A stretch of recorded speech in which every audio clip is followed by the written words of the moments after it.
Good morning everyone, সবাই কীরকম আছো? আশা করছি খুব ভালো আছো, সুস্থ আছো। এদিকে আমরাও ভালোই আছি। আজকে হচ্ছে শনিবার, আর দেখতে পাচ্ছ পেছনের অবস্থা।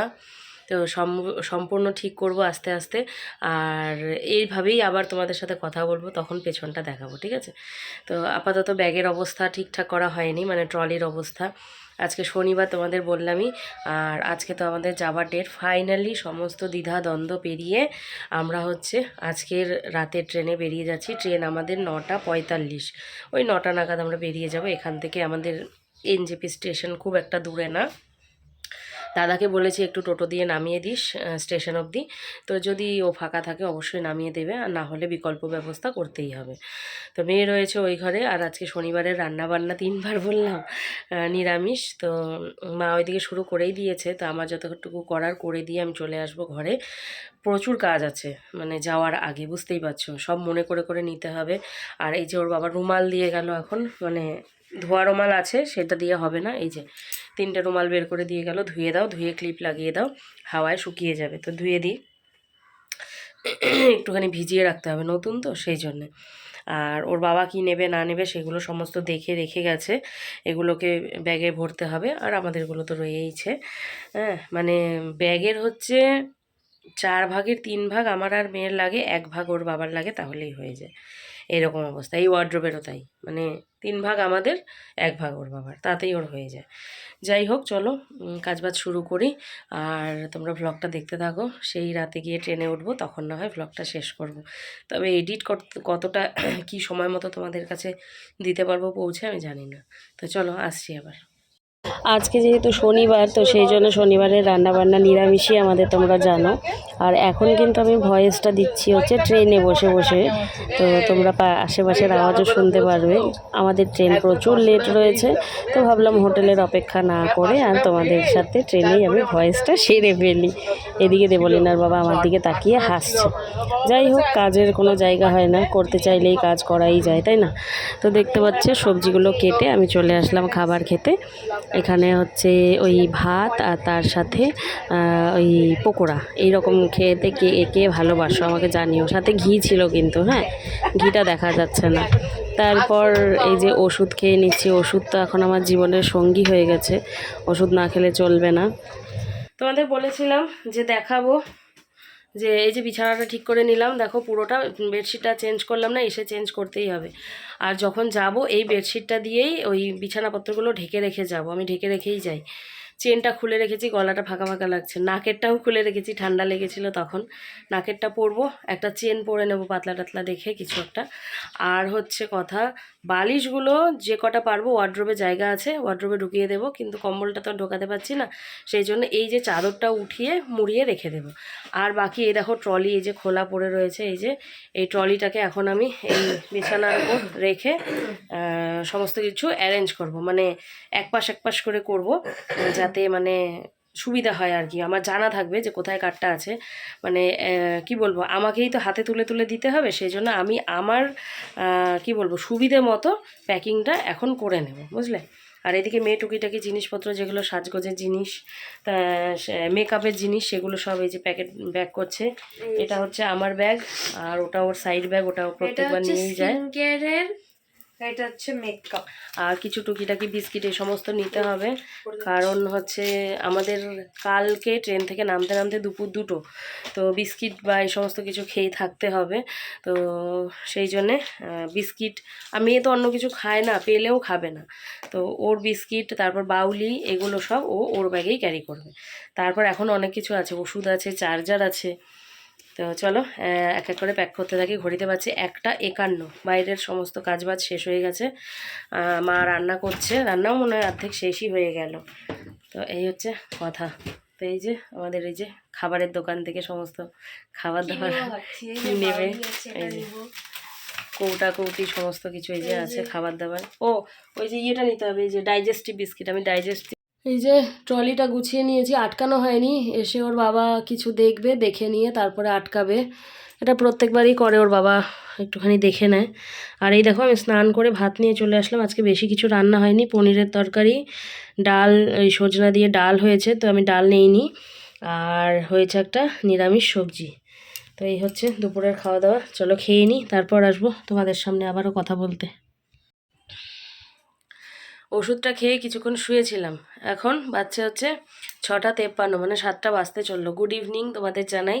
আর ওইদিকে আমি বসিয়েছি চা, আর তার সাথে হচ্ছে আলু কাটলাম। কারণ কি বলো তো, রুটির সাথে আলু ভাজা নিয়ে যাব। আজকে তো শনিবার, বাইরের কিছু খাবো না, তো সেই জন্য অল্প একটু কালো জিরে কাঁচা লঙ্কা ফোড়ন দিয়ে একটু আলু ভাজা করে নেব।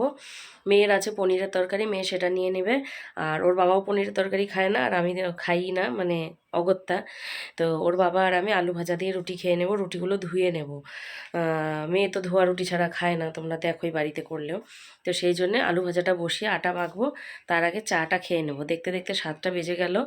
আর এদিকে বাইরে কিন্তু অনবরত বৃষ্টি পড়েই চলেছে, মানে বর্ষাকালের যে বৃষ্টি, সেই বৃষ্টি পড়ে চলেছে। আর এদিকে যে শোয়ার আগে বসে বসে একটু নেল পালিশ পরে নিয়েছিলাম। তো চলো যাই, দেখি চায়ের কি পরিস্থিতি হলো। তো এইদিকে এসে চা বসিয়েছি। সন্ধ্যার সময় একটুখানি চা না খেলে ভালো লাগে না। আজকে আর মেয়েকে বলিনি চা বানাতে, কারণ ও যে হাতে নখ লাগিয়েছে তোমরা দেখেইছো, তো ওর ওটাতে অসুবিধা হচ্ছে। আর এইদিকে আলুটাও কেটে নিলাম। ও আসলে তো শুধু চা বানাবে, কিন্তু আমাকে তো দুটো কাজ একসাথে করতে হবে, তো সেই জন্যে আর কি। আমার চা খাওয়া হয়ে গেছে। এই যে মেয়ে খাচ্ছে, এই যে বিস্কিটের ডাব্বা নিয়ে বসেছে। আর এই দেখো ঘড়িতে 7:10-15 বাজছে। আমি এখন যাব রান্নাঘরে, গিয়ে আলু ভাজা বসাবো। আলু ভাজাটা বসিয়ে তার সাথে কি করব, আটা মাখবো। কারণ আমার মেয়ে গয়না পরে নিয়েছে, তো সেই গয়নাটা পরে ও হচ্ছে আটা মাখতে পারবে না। ও দেখি ভালো করে দেখো।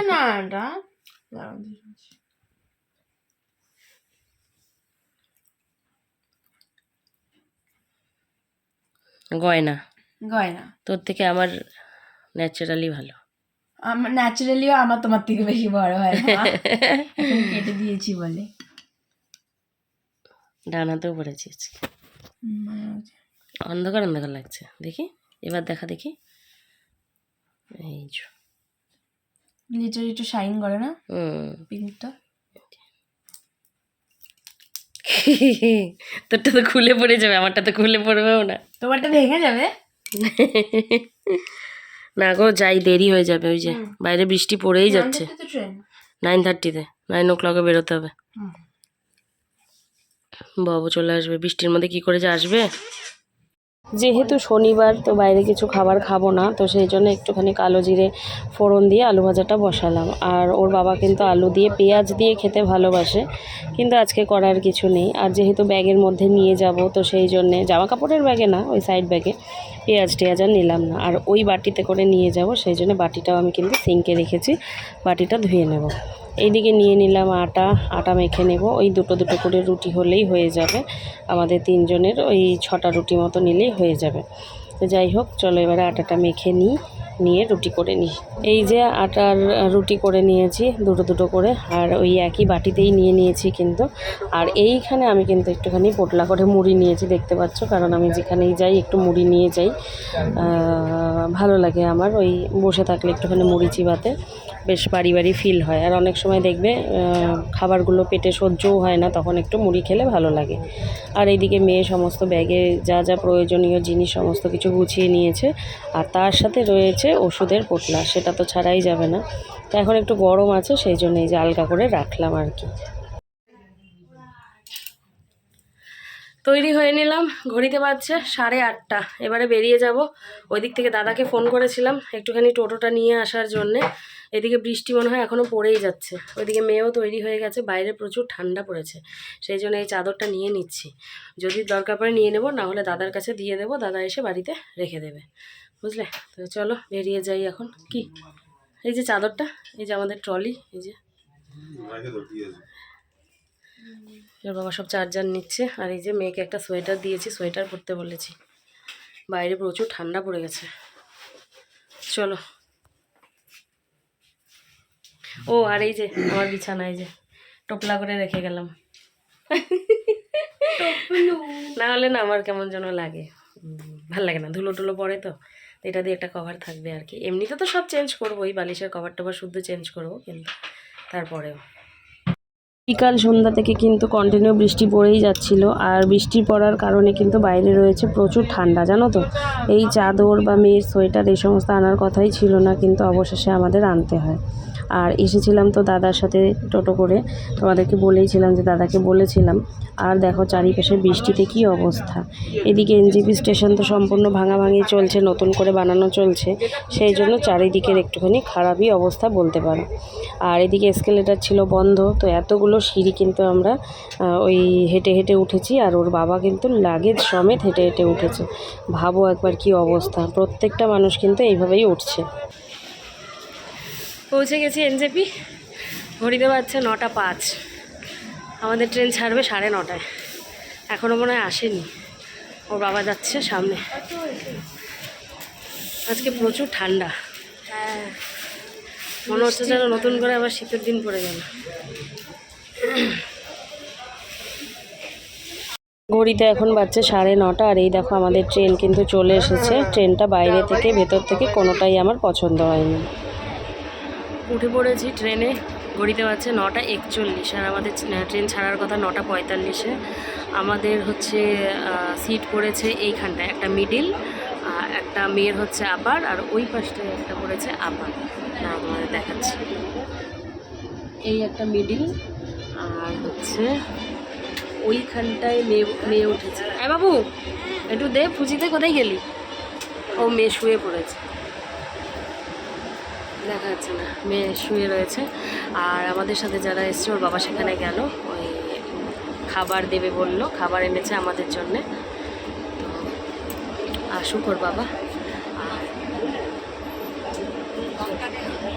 এখানে উঠতে হবে, ওই উপরে ওঠাটা বিরক্তিকর ব্যাপার একটা। তাও মিডিল আমি নিয়েছি, মিডিল। ট্রেন দিয়েছে ছেড়ে, আর এদিকে প্রায় ওই 10:30 মতো বাজে। তো ভাবলাম যে আর দেরি না করে খেয়ে নিই। ওইদিকে মেয়ে তো ওপরে উঠেছে অনেক কষ্ট করে, তো সেই জন্য ও বলছে আমি আর নামবো না, আমাকে খাবারটা ওপরেই দাও। আর এদিকে আমি আর দেওলেনার বাবা বসে পড়েছি এই যে নিচে। যদিও এই সিটটা কিন্তু আমাদের না, অন্য মানুষের, তারা এখনও আসেনি, সেই জন্য আমরা কিন্তু এখানে বসেছিলাম। আমার সিট হচ্ছে ওই তোমাদের দেখালাম যে মিডিল সিট, আর মেয়ের তো এই যে ওপরে, ও খাওয়া দাওয়া করে শুয়েছে। কারণ ওই লাইট অফ করতে হয়, আমার হিসেব মতো তো চলবে না, সবারটা বুঝে চলতে হবে, সেই জন্য খেয়ে নিলাম তাড়াতাড়ি।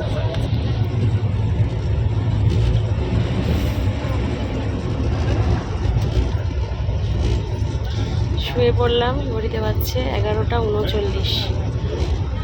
তোমাদের সাথে দেখা হবে আবার আগামীকাল সকালেও আমরা ট্রেনেই থাকবো, আমাদের পৌঁছাতে দুপুর 2টো। আর একটা ঘটনা হয়েছে, যেটা হচ্ছে আমার এই নখটা ভেঙে গেল।